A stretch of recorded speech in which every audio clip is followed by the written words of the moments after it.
ನಮಸ್ಕಾರ. ನನ್ನ ಹೆಸರು ಸೂರ್ಯಕಾಂತ್ ಮಾಳಿ. ತಂದೆ ಹೆಸರು ಮುರುಗಪ್ಪ, ತಾಯಿ ಹೆಸರು ಗೌರವ್ವ.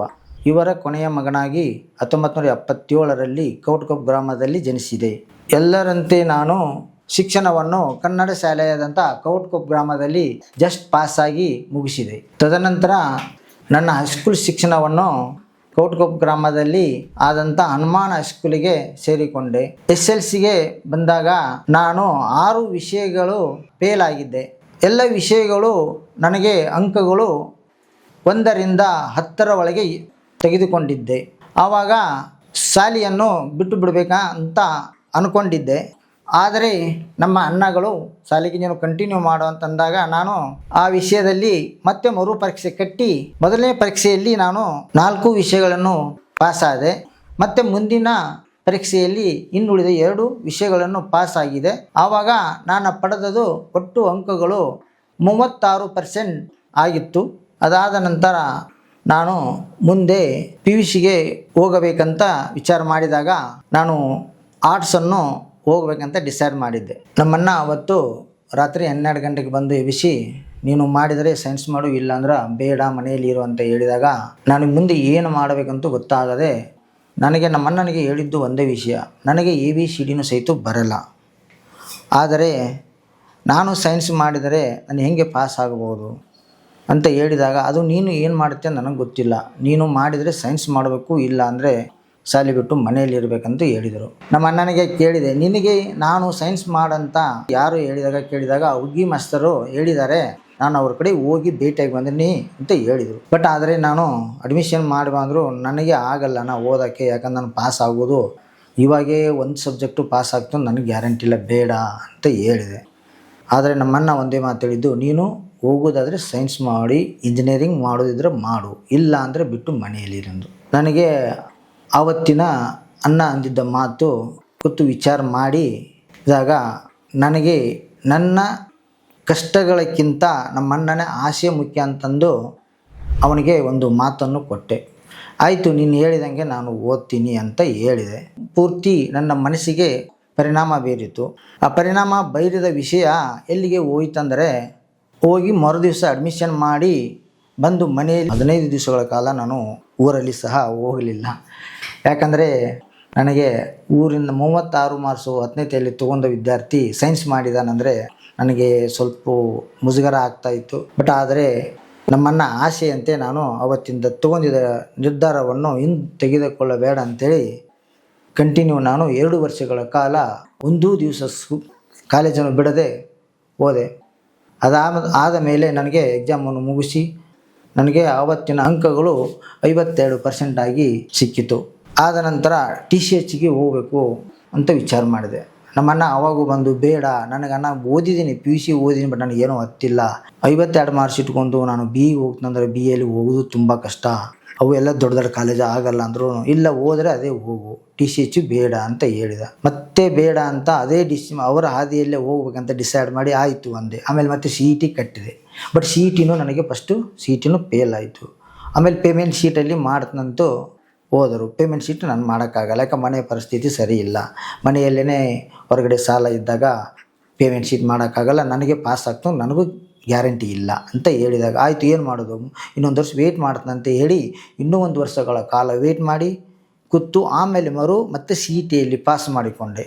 ಪಾಸ್ ಮಾಡಿದ ನಂತರ ನನಗೆ ಬಸವೇಶ್ವರ ಇಂಜಿನಿಯರಿಂಗ್ ಕಾಲೇಜಿನಲ್ಲಿ, ಬಸವೇಶ್ವರ ಬಾಗಲಕೋಟಲ್ಲಿ ಸೀಟ್ ಸಿಕ್ತು. ಆ ಸೀಟ್ ಸಿಕ್ಕ ನಂತರ ನಾನು 4 ವರ್ಷಗಳ ಕಾಲ ಕಷ್ಟ ಬಿದ್ದು ಓದಿ ಫೈನಲ್ ಇಯರಲ್ಲಿ ಫಸ್ಟ್ ಕ್ಲಾಸ್ ಆಗಿ ಪಾಸ್ ಆದೆ. ಇಂಜಿನಿಯರಿಂಗ್ ಮುಗಿದ ನಂತರ ಏನು ಮಾಡಬೇಕಂತ ನನಗೆ ಗೊತ್ತಿಲ್ಲ. ಬಟ್ ಮನೆಯಲ್ಲಿ ಎಲ್ಲರೂ ಖುಷಿ ಇದ್ದರು. ನಮ್ಮ ಫ್ರೆಂಡ್ಸ್ ಆದರೂ BE ಮುಗಿದೈತಂತ ಅಂತ ಇದ್ರು. ಬಟ್ ಆಗಿನ ಸಮಯದಲ್ಲಿ ನನಗೆ ಮುಂದೆ ಜಾಬ್ಗೆ ಹೋಗೋದಂಗೆ ನನಗೆ ಅಷ್ಟು ನಾಲೆಜ್ ಇಲ್ಲ, ಕಮ್ಯುನಿಕೇಷನು ತುಂಬ ಗ್ಯಾಪ್ ಇದೆ ಅಂತ ವಿಚಾರ ಮಾಡ್ತಾ ಇದ್ದೆ. ಆದರೂ ನಾನು ಫಸ್ಟ್ ಹೋಗಿದ್ದು ಪುಣಾಕ್ಕೆ ಹೋಗಿದ್ದೆ. ಪುಣಾಕ್ಕೆ ಹೋಗಿ 1 ವಾರ ನಿಂತ್ಕೊಂಡೆ. ಬಟ್ ಅಲ್ಲಿ ಕಮ್ಯುನಿಕೇಷನ್ ಪ್ರಾಬ್ಲಮ್ ಇರೋದ್ರಿಂದ ಆಗಲಿಲ್ಲ, ಮತ್ತೆ ವಾಪಸ್ ಬಂದೆ. ಅದರ ನಂತರ ತಿರುಗಿ ನಾನು ಮತ್ತೆ ಬೆಲ್ಗಾಮ್ಗೆ ಹೋದೆ. ಬೆಲ್ಗಾಮದಲ್ಲಿ ಮೊದಲು 6 ದಿವಸಗಳ ಕಾಲ ಎಲ್ಲ ಕಡೆ ನೋಡಿದೆ. ಬಟ್ ಯಾವ ಶೋರೂಮ್ಗಳಲ್ಲಿ ನನಗೆ ಯಾವ ಕೆಲಸನೂ ಸಿಗಲಿಲ್ಲ. ಅದಾದ ನಂತರ ನನಗೆ ಕೊನೆಯದಾಗಿ ಬಂದಿದ್ದು ನಮ್ಮ ದಡ್ಡಿ ಮಾಸ್ತರ್ನಾದ ತೇಜ್ಪಾಲ್ ದಡ್ಡಿಯವರು ಮತ್ತು ನಮ್ಮ ಫ್ರೆಂಡ್ ಆದ ಮಲ್ಗುನ್ ಮಗ್ದುಮ್ ಅವರು. ತೇಜ್ಪಾಲ್ ದಡ್ಡಿಯವರ ಕಡೆ ಅವರ ಕಂಪ್ನಿಗೆ ಹೋಗಿ ಭೇಟಿಯಾದೆ. ಅಣ್ಣ ಈ ಥರ ಈಗೂ ಆಗಿದೆ, ನನಗೆ ಅಲ್ಲಿ ಜಾಬ್ ಸಿಗ್ತಾ ಇಲ್ಲ ಅಂದಾಗ ಆಯಿತು ನೋಡೋಣ ಅಂತ ಹೇಳಿದರು. ಹೇಳಿದ ನಂತರ ನಾನು ಮಲ್ಗುನ್ ಮಗ್ದುಮರ ಮನೆಯ ರೂಮಿನಲ್ಲೇ ಇದ್ದೆ. ಮಲ್ಗುನ್ ಮಗ್ದುಮ್ ಅವರು ನನಗೆ ತುಂಬ ಸಹಾಯ ಮಾಡಿದ್ದಾನೆ. ಯಾಕಂದರೆ ಆಗಿನ ಟೈಮಲ್ಲಿ ನನ್ನ ಕಡೆ ದುಡ್ಡು ಇಲ್ಲ, ಮನೆಯಲ್ಲಿ ದುಡ್ಡು ಇಸ್ಕೊಂಬರಕ್ಕೆ ಆಗ್ತಾ ಇರಲಿಲ್ಲ. ಬಟ್ ಅವನೇ ನನಗೆ ಊಟಕ್ಕೆ ಹಾಕಿದ್ದಾನೆ, ಬಟ್ ರೂಮಲ್ಲಿನೂ ಇಟ್ಟುಕೊಂಡ. ಆಗಿನ 2004ರಲ್ಲಿ ನನಗೆ ಮಿನಿಮಮ್ ಏನಂದರೂ 500 ರೂಪಾಯಿಂದ 600 ರೂಪಾಯಿ ಒಳಗಡೆ ಅಷ್ಟೇ ನಾನು ಖರ್ಚು ಮಾಡ್ತಾಯಿದ್ದೆ. 6 ತಿಂಗಳ ಒಳಗೆ ನೀನು ಜಾಬ್ ಹತ್ತುವರೆಗೆ ನನಗೇನು ಹಣವನ್ನು ನೀನು ಕೊಡಲೇಬೇಡ, ನಾನು ನೋಡ್ಕೋತೀನಿ ಅಂತ ಧೈರ್ಯವಾಗಿರು ಅಂತಲೂ ನನಗೆ ಹೇಳಿದ. ಆದರೆ ಆಮೇಲೆ ದಿನ ಮಾರ್ನಿಂಗು 9 ಗಂಟೆಗೆ ಹೋಗಿ ಸಾಯಂಕಾಲ 5 ಗಂಟೆವರೆಗೆ ತೇಜ್ಪಾಲ್ ದಡ್ಡಿಯವರ ಅವರ ಕಂಪ್ನಿಯಲ್ಲಿ ಕೂತ್ಕೊಂಡು ಬರ್ತಿದ್ದೆ. 1 ದಿವಸ 2 ತಿಂಗಳ 6 ತಿಂಗಳವರೆಗೆ ನಾನು ಅವ್ರ ಕಂಪ್ನಿಯಲ್ಲೇ ಕೂಡುದು ಬರೋದು, ಬೇರೆ ಕೆಲಸನೇ ಇಲ್ಲ. ಬಟ್ ಎಲ್ಲಿ ಹುಡುಕಿದರೂ BA ಅಂತಂದ್ರೆ ಯಾರು ಜಾಬ್ ಕೊಡಿ, ಎಲ್ಲ ಇರುವುದು ಸಣ್ಣ ಕಂಪ್ನಿಗಳು. ಅವರವರು ಎಜುಕೇಷನ್ನು BE ಹೈಯರ್ ಇರೋದ್ರಿಂದ ನಮಗೆ ಆಗಲ್ಲ ಅಂತ ಹೇಳ್ತಾಯಿದ್ರು. ಬಟ್ ಅವರಾದರೂ ಸುಮಾರು ಸರಿ ಕೇಳಿದರು. ಸಿಗಲ್ಲದ ಟೈಮಿನಲ್ಲಿ ನಾನು ಅವಾಗ ತುಂಬ ಅತಿಯಾಗಿ ಮನಸ್ಸಿಗೆ ನೋವಾಗಿತ್ತು. ಅದು ಎಷ್ಟರ ಮಟ್ಟಿಗೆ ಅಂದರೆ ನನಗೆ ಹೇಳ್ಕೊಳ್ಳಲ್ಲದಷ್ಟು ಮಾತ್ರ ನೋವಾಗಿಬಿಟ್ಟಿದೆ. ಯಾಕಂದರೆ ಆಗಿನ ಟೈಮಲ್ಲಿ ನಾನು ಏನು ಮಾಡ್ಕೋಬೇಕನ್ನೋ ಸ್ಟೇಜಲ್ಲೇ ಹೋಗಿದೆ. ಇನ್ನು ಬೇಡ, ನನ್ನ ಜೀವನದಲ್ಲಿ ನಾನು ಬದುಕೋದು ಬೇಡ, ಯಾಕಂದರೆ ನಮ್ಮ ಅಣ್ಣರಿಗೆ ನಾನು ಕಷ್ಟ ಕೊಡೋದು ಆಗ್ತಾಯಿದೆ. ಬಟ್ ಇಷ್ಟು ಸಾಲಿ ಕಲಿತು ನಾನು ಊರಿಗೆ ಹೋದರೆ ನಮ್ಮ ಅಣ್ಣಗಳ ಮರ್ಯಾದೆ, ನನ್ನ ಮರ್ಯಾದೆ ಹೋಗುತ್ತಾ ಅಂದ್ಕೊಂಡು ವಿಚಾರ ಮಾಡ್ತಾ ಇದ್ದೆ. ವಿಚಾರ ಮಾಡುವ ಟೈಮಲ್ಲಿ ಮರುದಿನ ಬೆಳಗ್ಗೆ ನನಗೆ ನಮ್ಮ ಕಲಾಪದ ಅಣ್ಣನಿಂದ ಒಂದು ಫೋನ್ ಬಂತು. ಏನಂದರೆ, ತಮ್ಮ ನಿನಗೆ ಯಾಕೋ ಗೊತ್ತಿಲ್ಲ, ನನಗೆ ನೀನು ಜಾಬ್ ಸಿಗಲಿಲ್ಲ ಅಂದರೆ ತಿರುಗಿ ಮನೆಗೆ ಬಾ, ಏನೂ ಮಾಡಿಕೊಳ್ಳಬೇಡ ಅಂತ ಒಂದು ಫೋನ್ ಬಂತು. ಸೊ ನನಗೆ ಅವಾಗ ಸಾಕು. ನಾನು ಹಿಂದಿನ ದಿವಸ ಮಾಡಿಕೊಂಡಿದ್ದು ಬಂದಾಗ ಮತ್ತೇನು ಇಲ್ಲ, ನಾನು ಆ ಥರ ಏನು ಮಾಡ್ಕೊಳ್ಳಲ್ಲ, ನೀನು ಏನೋ ಮಾಡಿ ಕೆಲಸನ ಹುಡುಕಿ ನಾನು ಮಾಡೇ ಮಾಡ್ತೀನಿ ಅಂತ ಮತ್ತೆ ಆವತ್ತು ಒಂದು ಪ್ರತಿಜ್ಞೆಯನ್ನು ಮಾಡಿದೆ. ಆ ಪ್ರತಿಜ್ಞೆಯೇ ನನಗೆ ಮತ್ತೆ ಮುಂದೆ ನುಗ್ಗಲು ಬಿಟ್ಟಿತು. ಅದಾದ ನಂತರ ಕೆಲವು 8 ದಿವಸ ಆದ ನಂತರ ತೇಜ್ಪಾಲ್ನವರು ಒಂದು ಸಣ್ಣ ಕಂಪ್ನಿಯಲ್ಲಿ ಹೇಳಿ ಒಂದು ಕೆಲಸವನ್ನು ಕೊಡಿಸಿದರು. ಅದು ಕೆಲಸ ನನಗೆ 1200 ರೂಪಾಯಿ ತಿಂಗಳಿಗೆ. ಅದು ಆ್ಯಕ್ಚುಲಿ ನನ್ನ ಕ್ವಾಲಿಫಿಕೇಷನ್ ತಕ್ಕಂಗೆ ಕೆಲಸವೂ ಅಲ್ಲ. ಅದು ITI ಅಥವಾ SLC ಹುಡುಗರು ಮಾಡುವ ಕೆಲಸ, ಇನ್ಸ್ಪೆಕ್ಷನ್ ಕ್ವಾಲಿಟಿ ಕಂಟ್ರೋಲಲ್ಲಿ. ಸೊ ನನಗೆ ಹೋದೆ. ಆಮೇಲೆ ಅಲ್ಲಿ ಒಂದು 3 ತಿಂಗಳು ಅಥವಾ 4 ತಿಂಗಳವರೆಗೆ ನಾನು ಮಾಡಿದೆ. ಆವಾಗ ಮಾಡೋ ಟೈಮಲ್ಲಿ ನನಗನ್ನಿಸಿದ್ದು ಏನಂದರೆ, ಕೊನೆಯದಾಗಿ ಮನೆಯ ಬೇಸನ್ನು ಕಟ್ಟಲ್ಲದೆ ಮುಂದೆ ಹೋದರೆ ಆಗೋದಿಲ್ಲ ಅಂತ ನಾನು ಅವತ್ತಿಗೆ ನನಗೆ ಪಕ್ಕಾ ಕನ್ಫರ್ಮ್ ಆದ ನಂತರ ನನ್ನ ಕ್ವಾಲಿಫಿಕೇಷನನ್ನು ಒಂದು ಕಡೆ ಬದಿಗಿಟ್ಟು ನಾನು BEನ ಓದೇ ಇಲ್ಲ ಅಂತ ನನ್ನ ಮನಸ್ಸಲ್ಲಿ ತೆಗೆದುಕೊಂಡು ITI ಅಂತೇಳಿ ಒಂದು ರಿಸ್ಯೂಮ್ ರೆಡಿ ಮಾಡಿಕೊಂಡು ನಾನು ಬೇರೆ ಕಂಪ್ನಿಗೆ ಹೋಗೋಕ್ಕೆ ಪ್ರಯತ್ನ ಮಾಡಿದೆ. ಯಾಕಂದರೆ ನಾನು ಕಲಿಯಬೇಕಾಗಿದ್ದು ಕೆಳಗಿನಿಂದ ಕಲಿತು ಮುಂದೆ ಹೋಗೋಣ, ಇನ್ನು ನಾನು ಒಮ್ಮೆ ಮೇಲೆ ಹೋದರೆ ನನ್ನ ಕಡೆ ಆಗಲ್ಲ ತಿಳಿದುಕೊಂಡು ಆವತ್ತಿನ ನನ್ನ VMC ಮಿಷಿನ್ಗೆ ನಾನು ಆಪ್ರೇಟರ್ ಆಗಿ ಸೇರಿಕೊಂಡು ಬೇರೆ ಕಂಪ್ನಿಯಲ್ಲೇ ಹೋದೆ. ಅಲ್ಲಿ 6 ತಿಂಗಳವರೆಗೆ ಮಾಡಿದೆ, ಒಂದು 12 ಅವರ್ ಡ್ಯೂಟಿ. ಆದ ನಂತರ 6 ತಿಂಗಳವರೆಗೆ ನನಗೆ ಆಗಲಿಲ್ಲ. ಅದಾದ ನಂತರ ನಾನು ಬೇಡ, ಇನ್ನು ಬೆಂಗಳೂರಿಗೆ ಹೋಗೋಣ, ಸ್ವಲ್ಪ ಎಷ್ಟಾದ್ರೂ ಆಪ್ರೇಟಿಂಗ್ ಇದೆ ಅಂತ ಅಂದ್ಕೊಂಡು ನಮ್ಮ ಬೆಂಗಳೂರಿಗೆ ಬಂದೆ. ಬೆಂಗಳೂರಲ್ಲಿ ನಮ್ಮ ಇಂಜಿನಿಯರಿಂಗು ಫ್ರೆಂಡ್ಸ್ ಎಲ್ಲ ಇದ್ದರು. ಆ ಫ್ರೆಂಡ್ಸ್ ಜೊತೆ ಅವರಿಗೆ ಹೋಗಿದ್ದೆ. ಅಲ್ಲಿ ಹೋದ ಅವ್ರಿಗೂ ಹೇಳಿದೆ, ಈ ಥರ ಇದೆ. ಅವರೆಲ್ಲ ಸಾಫ್ಟ್ವೇರ್ ಕೋರ್ಸ್ ಮಾಡ್ತಾಯಿದ್ರು, ನೀನು ಮಾಡು, ಬೇಡ ಇದು ಸರಿ ಆಗಲ್ಲ ಅಂತ ಹೇಳಿದರು. ಬಟ್ ನಾನು ಅವ್ರಿಗೆ ಹೇಳಿದ್ದು ಇದು ಒಂದೇ, ನನಗೆ ಮನೆಯಿಂದ ಹಣವನ್ನು ತರಿಸಲು ಆಗಲ್ಲ. ಯಾಕಂದರೆ ಮನೆಯಲ್ಲಿ ತುಂಬ ಕಷ್ಟ ಇದೆ. ಮೇಲ್ನೋಟಕ್ಕೆ ಮಾತ್ರ ನಮ್ಮ ಮನೆ ದೊಡ್ಡದು ಕಾಣುತ್ತಾ ಇದೆ, ಬಟ್ ಅದರ ಒಳಗಡೆ ತುಂಬ ಸಾಲ ಇರೋದರಿಂದ ನನಗೆ ತರಿಸಲು ಮನಸ್ಸಿಲ್ಲ. ಯಾಕೆ ಇದು ನನ್ನ ಸಾಲಿ ಕಲಿಸಿದ್ದು ಅವರು ನನಗೆ ಭಾಳ ಮುಖ್ಯ. ಯಾಕಂದರೆ ನಮ್ಮ ತಂದೆ ಸ್ಥಾನ ನಿಂತು ಅವರು ಸಾಲಿ ಕಲಿಸಿದ್ದಾರೆ. ನಮ್ಮ ತಂದೆ ಇಲ್ಲ ಟೈಮಲ್ಲಿ ಸಾಲಿ ಕಲಿಸಿದಾದ್ರಿಂದ ಬಳಿಕ ಈಗ ಅವ್ರಿಗೆ ಇನ್ನೂ ನಾನು ಕಷ್ಟ ಕೊಡೋದು ತುಂಬ ಕಷ್ಟ. ಆ ಉದ್ದೇಶ ನಾನು ಫಸ್ಟು ನನಗೆ ಹೊಟ್ಟೆ ಪಾಡಿಗೆ ಎಷ್ಟು ಬೇಕು ನನಗೆ ಕೆಲಸವನ್ನು ಬೇಕೇ ಬೇಕಂದಾಗ ಆವತ್ತಿನ ನ್ಯೂಸ್ ಪೇಪರ್ಲಿ ಬಂದ ಒಂದು ಕಂಪ್ನಿ ಸ್ಟ್ಯಾಂಡರ್ಡ್ಸ್ ಇಂಟರ್ನ್ಯಾಷನಲ್ ಅಂತ CNC ಆಪ್ರೇಟರ್ಗೆ ವೇಕೆನ್ಸಿ ಇತ್ತು. ಅಲ್ಲಿಗೆ ಹೋಗಿ ನಾನು ಜಾಯ್ನ್ ಆದೆ. ಆ ಜಾಯ್ನ್ ಆದ ಸಮಯದಲ್ಲಿ ನನಗೆ ಅವರು 7,000 ರೂಪಾಯಿನ ಸಂಬಳನೂ ಆಯಿತು. ಅದಾದ ನಂತರ ನಾನು ಮತ್ತೆ ಅಲ್ಲಿಂದ ಡ್ಯೂಟಿಗೆ ಹೋಗ್ತಾ ಇದ್ದೆ. ಹತ್ರ ಒಂದೂವರೆ ವರ್ಷ ತನಕ ಹೋದೆ. 1.5 ವರ್ಷದಲ್ಲಿ ನಾನು ಬೆಳಗ್ಗೆ 8 ಗಂಟೆಗೆ ಹೋದರೆ ರಾತ್ರಿ 8 ಗಂಟೆ, ರಾತ್ರಿ 8 ಗಂಟೆಯಿಂದ ಬೆಳಗ್ಗೆ 8 ಗಂಟೆ ಹೋಗಲೇಬೇಕು. ಮತ್ತು ಯಾವಾಗಲೂ ಸಂಡೇ ಕರೆದ್ರೂ ಹೋಗಲೇಬೇಕು. ಬಟ್ ನೈಟ್ ಟೈಮಲ್ಲಿ ನನಗೆ ತುಂಬ ಬೇಜಾರಾಗ್ತಾಯಿತ್ತು. ನಾನು ಇಷ್ಟು ಸಾಲಿ ಕಲ್ತು ಮನೆಯಲ್ಲಿ ಆದರೂ ಕಲ್ತಿದ್ದೀನಿ ಅಂತ ಹೇಳ್ತಾ ಇದ್ದೀನಿ, ಬಟ್ ಮನೆಯಲ್ಲಿ ನಾನು BE ಲೈನಲ್ಲಿ ಜಾಬ್ ಮಾಡ್ತಾ ಇದ್ದು ಅವ್ರು ತಿಳ್ಕೊಂಡಿರೋ. ಬಟ್ ನಾನು ಮಾಡ್ತಾ ಇರೋದು ITI ಹುಡುಗರ ಕೆಲಸ ಅಂತ ಹೇಳ್ಕೊಳಕ್ಕೆ ಆಗ್ತಾ ಇದ್ದಿಲ್ಲ. ಬಟ್ ರಾತ್ರಿ ಟೈಮಲ್ಲಿ ನನಗೆ ಕಣ್ಣೀರು ಹೋಗ್ತಾನೆ ಇದ್ದು. ಆಗಲಿ ಎಷ್ಟು ದಿವಸ ಆಗುತ್ತಾ, ಈಗೂ ನಾನು ಇನ್ನೂ ಆಲ್ರೆಡಿ ಒಂದು ನದಿಯನ್ನು ದಾಟಿ ಬಂದಿದ್ದೀನಿ, ಇದು ಒಂದು ಏನಾಗುತ್ತಾ ಆಗಲಿ ಅಂತ ಅನ್ನುತ್ತಾ ಮುಂದೆ ಬಂದೆ. ಅಷ್ಟು ಅನ್ನೋದ್ರೊಳಗೆ ನನಗೆ ನಮ್ಮ CNC ಡಿಪಾರ್ಟ್ಮೆಂಟದ ಹೆಡ್ ಒಬ್ಬರು ಬೇರೆ ಕಡೆ ಅವ್ರದ್ದು ಜಾಬ್ ಆಯಿತು. ಸಿಂಗಾಪುರ್ಗೆ ಹೋಗ್ಬೇಕಂದ್ರೆ ಅವರು ರೆಕಮೆಂಡ್ ಮಾಡಿದ್ದು ನನ್ನ ಅಂತಿದ್ದು. ಬಟ್ ಅದಕ್ಕೆ ನಾನು ಒಪ್ಕೊಳ್ಳಿಲ್ಲ. ಯಾಕೆ ಒಪ್ಕೊಳ್ಳಿಲ್ಲ ಅಂದರೆ ನನಗೆ ಇನ್ನೂ ಅಷ್ಟು ನಾಲೆಜ್ ಇಲ್ಲ, ಪ್ರೋಗ್ರಾಮಿಂಗ್ ಗೊತ್ತಿಲ್ಲ. ಒಮ್ಮೆ ಸಡನ್ ರಿಸೀವ್ ಆದರೆ ಎಲ್ಲ ಟೋಟಲ್ ಡಿಪಾರ್ಟ್ಮೆಂಟು ನನ್ನ ಮೇಲೆ ಕಂಟ್ರೋಲ್ ಮಾಡೋಕ್ಕಾಗಲ್ಲ ಅಂತೇಳಿ. ಇಲ್ಲಪ್ಪ ಬೇರೆದವ್ರು ಇಟ್ಟರೆ ನಾನು ಬಿಡಲ್ಲ, ಯಾಕಂದರೆ ಪ್ರೋಗ್ರಾಮ್ ಯಾರಿಗೂ ಗೊತ್ತಿಲ್ಲ ಅಂತ. ಅಟ್ಲೀಸ್ಟ್ ನಿನ್ನ BE ಇದೆ ಸರ್, ನಾನು BE ಅಂತ ನಮ್ಮ ಬಾಸ್ ಗೊತ್ತಿಲ್ಲಲ್ಲ, ಅದನ್ನು ಆ ಒಂದು ಪಾಯಿಂಟ್ ಹೇಳಿದರೆ ಸಾಕು, ಬಾಸ್ ಬಿಡ್ತಾನೆ ಅಂತ ಹೇಳಿದರು. ನಾನು ಒಂದು ದಿವಸವರೆಗೆ ಮಾತ್ರ ನೀವು ಅದನ್ನು ಬಿಟ್ಟು ಹೋಗಂದರು. ಸೊ ನಾನು ಇನ್ನೊಬ್ಬರಿಗೆ ಹೆಲ್ಪ್ ಮಾಡೋದರಲ್ಲಿ ಇರೋದರಿಂದ ಆಯಿತು ನೀನು ಹೋಗು, ನಾನು ಆದರೆ ಆಡಿಸ್ಬಿಟ್ಟು ಹೋಗ್ತೀನಿ, ಏನು ಮಾಡೋಕ್ಕಾಗಲ್ಲ ಅಂತ ಹೇಳಿದೆ. ಆಮೇಲೆ ಬಾಸ್ಗೆ ಹೋಗಿ ಸರ್ ಅವರು ಸೂರ್ಯಕಾಂತ್ ಇದ್ದಾರೆ, ಅವ್ರು BE ಮುಗಿದಿದೆ ಅಂತ ಹೇಳಿದರು. ಅವ್ರದ್ದು BE ಮುಗಿದಿದೆಯಾ, ಮತ್ತು ಇಲ್ಲೇ ಈ ಥರ ಇದಾರೆ ಗೊತ್ತೇ ಇಲ್ವಲ್ಲ, ನನಗೆ ಒಂದು ದಿವಸ ಆಲ್ರೆಡಿ 1.5 ವರ್ಷದ ಮಾಡ್ತಾರೆ, ನನ್ನ ಪಕ್ಕಕ್ಕೆ ಇದ್ರೂ ನನಗೆ ಗೊತ್ತಿಲ್ಲಲ್ಲ ಅಂತ. ಅವ್ರು ಕರೆದುಕೊಂಡು ಬನ್ನಿ ಅಂತ ಹೇಳಿದರು. ಹೌದು ಸರ್ ನಾನು BE ಮುಗಿದೆ, ಬಸವೇಶ್ವರ ಕಾಲೇಜ್ ಬಾಗಲಕೋಟೆ ಅಂತ ಹೇಳಿದೆ. ಏನಪ್ಪ ನೀನು BE ಮುಗಿದ್ರು ಈ ಥರ ಇದೆಯಾ ಅಂತಂದರು. ಇಲ್ಲ ಸರ್ ನಾನು ಸ್ವಲ್ಪ ಕಲಿಯಬೇಕಂತ ಈಗ ಇದ್ದೀನಿ. ಹೌದಾ ಮಾಡ್ತೀಯಲ್ಲ ನೀನು, ಮಾಡಪ್ಪ ನೀನು, ನಾನು ನಿನಗೆ ಸಪೋರ್ಟ್ ಮಾಡ್ತೀನಿ ಮಾಡಂದರು. ಆಯಿತು ಸರ್ ಅಂತ ನಾನು ಒಪ್ಕೊಂಡೆ.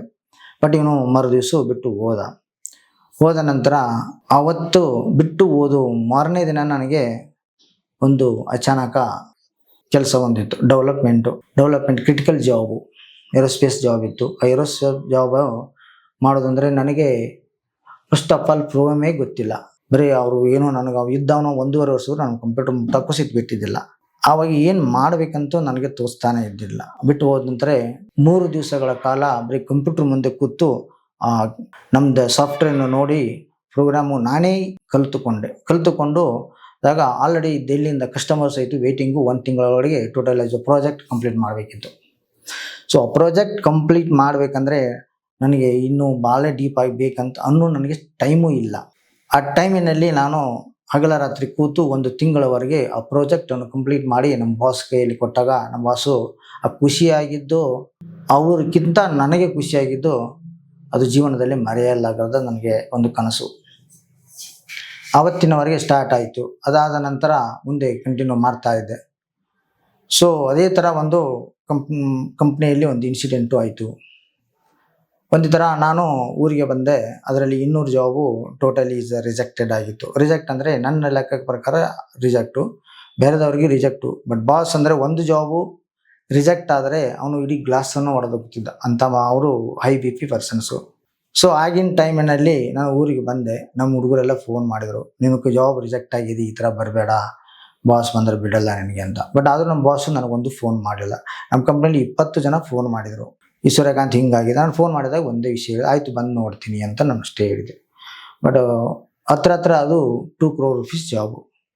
2 crore rupees ಜಾಬ್ ಆದರೆ ಬಾಸ್ ಸುಮ್ಮನೆ ಬಿಡ್ತಾನ ಅಂತ ಎಲ್ಲರಿಗೂ, ಇಡೀ ಆಫೀಸಿಂದ ಎಲ್ಲರಿಗೂ ಒಂದು ಹೈಲಿ ಟೆನ್ಷನ್, ಸೂರ್ಯಕಾಂತ್ ಬರಲ್ಲ ಅಂತ. ಬಟ್ ಅದು ನನಗೂ ಗೊತ್ತಿತ್ತು. ನಾನು ಬರ್ಬಿಡ್ದ ಒಳಗಡೆ ನಾನು ಯಾರು ಎಂಟ್ರೇ ಮಾಡೋಕ್ಕೆ ಬಿಡ್ತಾಯಿಲ್ಲ. ಬಂದು ಡಿಪಾರ್ಟ್ಮೆಂಟ್ಗೆ ಹೋದೆ, ಕೂತೆ, ಅಲ್ಲೇನು ಜಾಬ್ ನೋಡಲಿಲ್ಲ. ಬಟ್ ಏನು ಪ್ರಾಬ್ಲಮ್ ಅಂತ ನನಗೆ ಅನಲೈಸ್ ಮಾಡಿ ಅದನ್ನು ಸರ್ ಕೇಳಿದ್ರು, ಏನಾಯ್ತಪ್ಪ ನಾಳೆ ಯಾವಾಗ ಮೈಸೂರಿಗೆ ಹೋಗುತ್ತೆ ಜಾಬ್ ಅಂತ ಕೇಳಿದಾಗ ನಾನು ಅವ್ರಿಗೆ ಒಂದೇ ಉತ್ತರ ಕೊಟ್ಟಿದ್ದು, ಸರ್ ಇವತ್ತು ಸಾಯಂಕಾಲ ಹೋಗುತ್ತೆ, ಗಾಡಿ ಬುಕ್ ಮಾಡಿ ಅಂತ ಅಷ್ಟೇ ಹೇಳಿದ್ದೆ ನಾನು. ಹೌದಾ ಆಯಿತು ಅಂತಂದರು. ಅವ್ರಿಗೆ ಆಲ್ರೆಡಿ ಹೇಳಿದ್ರು, ಬಟ್ ಅದು ಅವ್ರಿಗೆ ನನ್ನ ಮೇಲೆ ನಂಬಿಕೆ ಇರೋದ್ರಿಂದ ಸುಮ್ಮನೆ ಇದ್ದರು. ಅಷ್ಟರಲ್ಲಿ ಸಾಯಂಕಾಲ 5 ಗಂಟೆ ಒಳಗಡೆ ಅದು ಜಾಬನ್ನು ಏನು ಆಗಿತ್ತಲ್ಲ ಅದನ್ನು ನಾನು ರೆಡಿ ಮಾಡಿ ಎಲ್ಲಿಗೆ ಕಳಿಸ್ಬೇಕಾಗಿತ್ತಲ್ಲ ಅದನ್ನು 5 ಗಂಟೆಗೆ ಡಿಸ್ಪ್ಯಾಚ್ ಮಾಡಿದೆ. ಅದಾದ ನಂತರ ಮುಂದಿನ ಒಂದು 2008ರಲ್ಲಿ ನಂದು ಮ್ಯಾರೇಜು ಆಯಿತು. ಆಮೇಲೆ 2009ರಲ್ಲಿ ನಾನು ಕಂಪ್ನಿ ಸ್ಟಾರ್ಟ್ ಮಾಡೋಣ ಅಂತ ಪ್ಲ್ಯಾನಲ್ಲಿ ಆದೆ. ಸೊ ಮಾಡಬೇಕಂದ್ರೆ ಸ್ವಲ್ಪ ಹಣ ಮತ್ತು ಆಮೇಲೆ ಕಸ್ಟಮರು, ನನಗೇನೋ ಪ್ಲ್ಯಾನಿಂಗ್ ಏನೂ ಗೊತ್ತಿಲ್ಲ. ಯಾಕಂದರೆ ಕಂಪ್ನಿ ರನ್ ಮಾಡೋದು ಮಾತ್ರ ನನಗೆ ಗೊತ್ತು, ಪ್ರೋಗ್ರಾಮ್ ಮಾಡೋದು ಗೊತ್ತು. ಬಟ್ ಆದರೆ ಕಸ್ಟಮರ್ ಮೇಂಟೈನ್ ಮಾಡಿ ಜಾಬ್ ತರೋದು ಇನ್ನೂ ನನಗೆ ನಾಲೆಜ್ ಇಲ್ಲ. ಸೊ ಅದಾದ ನಂತರ ಅಲ್ಲಿಂದ ನಾನು ಅವಾಗೇನು ಮಾಡಿದೆ, ಕಂಪ್ನಿಯನ್ನು ಮತ್ತೆ 2009ರಲ್ಲಿ ನಾನು ಬಿಟ್ಟೆ. ಅಲ್ಲಿಂದ ಬೇರೆ ಕಂಪ್ನಿಗೆ ಒಂದು 6 ತಿಂಗಳು ಹೋದೆ. 6 ತಿಂಗಳು ಹೋದಾಗ ಕಂಪ್ನಿನೂ 2009ರಲ್ಲಿ ನಾನು ರಿಜಿಸ್ಟ್ರೇಷನ್ ಮಾಡಿಸಿದೆ. ಗ್ಲೋಬಲ್ ಮ್ಯಾನುಫ್ಯಾಕ್ಚರಿಂಗ್ ಸೊಲ್ಯೂಷನ್ ಅಂತ ಫರ್ಮು ರಿಜಿಸ್ಟ್ರೇಷನ್ ಮಾಡಿಸಿದೆ. ಆ ರಿಜಿಸ್ಟ್ರೇಷನ್ ಮಾಡಿದಾದ ನಂತರ ನನಗೆ ಮತ್ತೆ ಬೇರೆ ಕಂಪ್ನಿಗಳಿಗೆ ಹೋದೆ. ಅಲ್ಲಿ ಯಾವುದು ಕಸ್ಟಮರ್ ಡೆವಲಪ್ಮೆಂಟ್ ನೋಡಿದೆ. ಅಲ್ಲಿ ಯಾವುದು ಭಾರತ್ ಎಲೆಕ್ಟ್ರಾನಿಕ್ಸ್ ಅಂತ ಹೇಳಿದ್ರು, ಡಿಫೆನ್ಸ್ ಅಂತ ಹೇಳಿದ್ರು. ಬಟ್ ಅವು ಕಂಪ್ನಿಗಳ ಹೆಸರೇ ನನಗೆ ಗೊತ್ತಿಲ್ಲ. ಒಂದೇ ಕಂಪ್ನಿ ನನಗೆ ಕೆಲಸ ಮಾಡಿದ್ರೆ ಯಾವ ಬೇರೆ ಕಂಪ್ನಿ ನನಗೆ ಗೊತ್ತಿಲ್ಲ. ಇದು ಸ್ಟಾರ್ಟಿಂಗಲ್ಲೇ ನನಗೆ ಸ್ವಲ್ಪ ನಾವು ಮಾಡಿದ್ದು ಮತ್ತು ನಮ್ಮ ಕಂಪ್ನಿ ನಡೆದಿದ್ದಕ್ಕೂ ಸುಮಾರು ಡಿಫ್ರೆಂಟ್ ಆಯಿತು.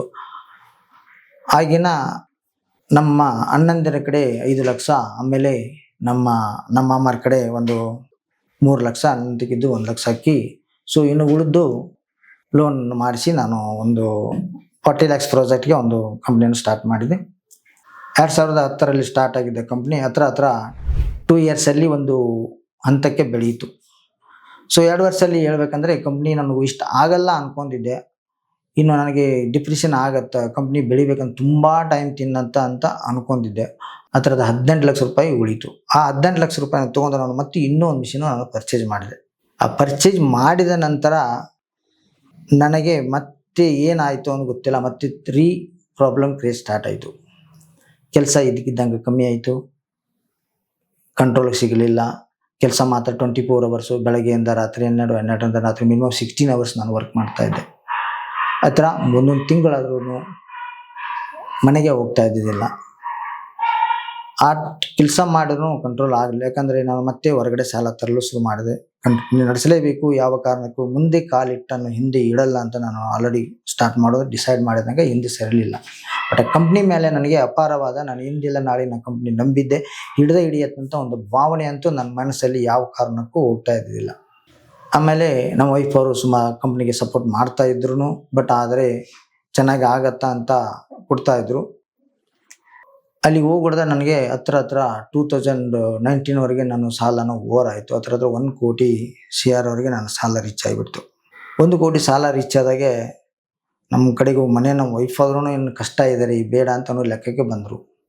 ಬಟ್ ಆದರೆ ನಾನು ಯಾವ ಕಾರಣಕ್ಕೂ ಸಾಲಕ್ಕೆ ಮಾತ್ರ ಯಾವುದು ಹೆದರುತ್ತಿದ್ದಿಲ್ಲ. ಯಾಕಂದರೆ ನಾನು ಹಿಂದಿಲ್ಲ ನಾಳೆ ನಾನು ಗುರಿ ತಲುಪ್ತೀನಿ. ಯಾಕಂದರೆ ಇಷ್ಟು ನಾನು ಹಿಂದಿನಿಂದ ಬಂದಿದ್ದೆ, ಇದು ಒಂದು ನಂದು ಸ್ಟೇಜ್ ದಾಟಿದ್ದೀನಿ. ನಾನು ಫೈನಲ್ ಸ್ಟೇಜ್ ಅಂತ ಅನ್ಕೊಂಡು ದಾಟಿದ್ದೀನಿ. ನನ್ನ ನಂಬಿಕೆ ಮಾತ್ರ ಯಾವ ಕಾರಣಕ್ಕೂ ನಾನು ಹೋಗಿ ಕಳ್ಕೊತಿದ್ದಿಲ್ಲ. ಬಟ್ ಆದರೂ ಸಾಲ ಮಾಡಿದ್ದು ಯಾರಿಗೆ ನಾನು ಮನೆಯಲ್ಲಿ ಹೇಳ್ತಿಲ್ಲ.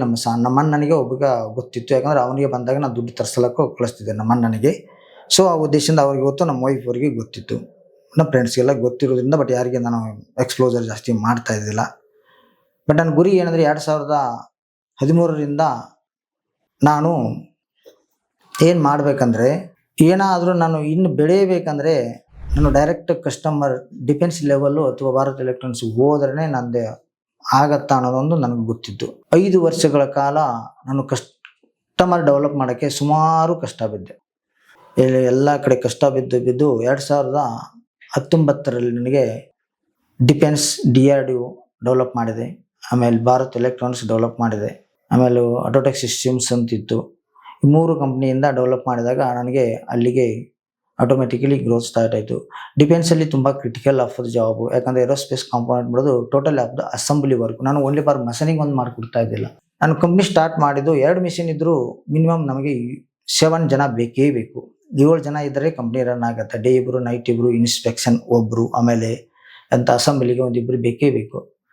ಬಟ್ ನಾನು ಕಷ್ಟ ಇರೋದ್ರಿಂದ ಯಾರನ್ನೂ ಒಬ್ಬರನ್ನು ತಗೋತಾ ಇದ್ದಿಲ್ಲ. ಒಬ್ಬನ ಹುಡುಗನಿಂದ ನಾನು ಕಂಪ್ನಿ ನಡೆಸ್ತಾ ಇದ್ದೆ. ಇವಾಗಾದರೂ ಸಹ ಒಬ್ಬನೇ ಇದ್ದಾನೆ.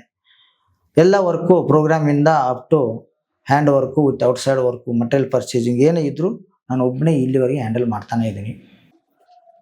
ಮಾಡ್ತಾ 2020ವರೆಗೆ ನನಗೆ ಸ್ವಲ್ಪ ಗ್ರೋತ್ ಆಯಿತು. ಗ್ರೋತ್ ಆಗಿ 2022ಗೆ ನಾನು ಮತ್ತೆ ಶೆಡ್ಯೂಲ್ ಜಾಗವನ್ನು ಪರ್ಚೇಸ್ ಮಾಡಿದೆ. 2023ಗೆ ಕನ್ಸ್ಟ್ರಕ್ಷನ್ ತೊಗೊಂಡೆ. ಕನ್ಸ್ಟ್ರಕ್ಷನ್ ತೊಗೊಂಡು ಈಗ ಆಲ್ರೆಡಿ ಒಂದು ಹೈಲಿ ಗ್ರೋತ್ ಆಗಿದ್ದೀನಿ. ಕೆಲಸನೂ ಮಾಡಿದೆ. ಆ ಪರಿಶ್ರಮದಿಂದ ನನಗೆ ಫಲ ಕೊಡುತ್ತಂತ ಅನ್ನೋದು ನಾನು ನಂಬಿದ್ದೆ. ಅದು ನಾನು ಇಟ್ಟ ಗುರಿಯನ್ನು ತಲುಪ್ತೀನಿ ಅಂತ ನಾನು ಕಂಪ್ನಿಯನ್ನು ಸ್ಟಾರ್ಟ್ ಮಾಡಿದ್ದಿಲ್ಲ. ಆ ಗುರಿಯನ್ನು ಆಲ್ಮೋಸ್ಟ್ ನನ್ನ ಗುರಿಯ ಪ್ರಕಾರ 80% ನಾನು ರೀಚ್ ಆಗಿದ್ದೀನಿ. ಅದರಂತೆ ನನ್ನ ಕಂಪ್ನಿಗೆ ಬೆಳೆಸಲು ಸಹಾಯ ಮಾಡಿದಂಥ ನನ್ನ ಹೆಂಡತಿಯಾದ ಸುಜಾತ ಮತ್ತು ನಮ್ಮ ಎಲ್ಲ ಅಣ್ಣಂದಿರು ಮತ್ತು ನನ್ನ ಫ್ರೆಂಡ್ಸ್ಗಳಾದ ಎಲ್ಲರೂ, ಆಮೇಲೆ ಇನ್ನುಳಿದ ನನ್ನ ತೇಜ್ಪಾಲ್ ದಡ್ಡಿಯವರು ಮತ್ತು ನನ್ನ ಮಲ್ಗೊಂಡ್ ಮಗ್ದುಮ್ ಅವರು, ಇವರೆಲ್ಲರಿಗೆ ನನ್ನ ಹೃದಯಪೂರ್ವಕ ಧನ್ಯವಾದಗಳನ್ನು ಹೇಳುತ್ತೇನೆ. ಈಗಿನ ಯುವಕರಿಗೆ ನಾನು ಒಂದೆರಡು ಮಾತು ಹೇಳಲು ಬಯಸುತ್ತೇನೆ. ಯಾಕಂದರೆ ನಾನು SLCಯಲ್ಲಿ 6 ವಿಷಯಗಳನ್ನು ಫೇಲ್ ಆಗಿದಂಥ ವಿದ್ಯಾರ್ಥಿ. ಕಷ್ಟದಲ್ಲಿ ಕೆಲಸವನ್ನು ಮಾಡುತ್ತಾ ಅದೇ ನಾನು ಡಿಗ್ರಿಯನ್ನು ಸಹ ಸರ್ಟಿಫಿಕೇಟನ್ನು ಬದಿಗಿಟ್ಟು ITI ಹುಡುಗರಂತ ಕೆಲಸ ಮಾಡಿ ಎಲ್ಲ ಕೆಲಸದಲ್ಲಿ ಶ್ರದ್ಧೆಯಿಂದ ಇಟ್ಟುಕೊಂಡು ಬಂದೆ. ಅದೇ ನನ್ನ ಗುರಿಯಾಗಿ ಇಟ್ಟುಕೊಂಡ ಕೆಲಸವನ್ನು ಕೊನೆಯದಾಗಿ ನನ್ನ ಗುರಿಯನ್ನು ನಾನು ತಲುಪಿದೆ. ಇನ್ನು ಮುಂದಿನ ಬರುವ ಯುವಕರಿಗೆ ನಾನು ಹೇಳುವುದೇನೆಂದರೆ, ನೀವು ಸಹಿತ ಎಲ್ಲ ಕೆಲಸಗಳಿಗೆ ಹೋಗಿ ಅಲ್ಲಿಯೇ ಕೆಲಸವನ್ನು ಶ್ರದ್ಧೆಯಿಂದ ಕಲಿತು ಆ ಕೆಲಸ ಕಲಿತಂಥ ಅದೇ ಇದರಲ್ಲಿ ಸ್ವಂತ ಬಿಸ್ನೆಸ್ಸನ್ನು ಮಾಡಬೇಕಂತ 2 ಮಾತನ್ನು ನಾನು ಹೇಳಲು ಬಯಸುತ್ತೇನೆ.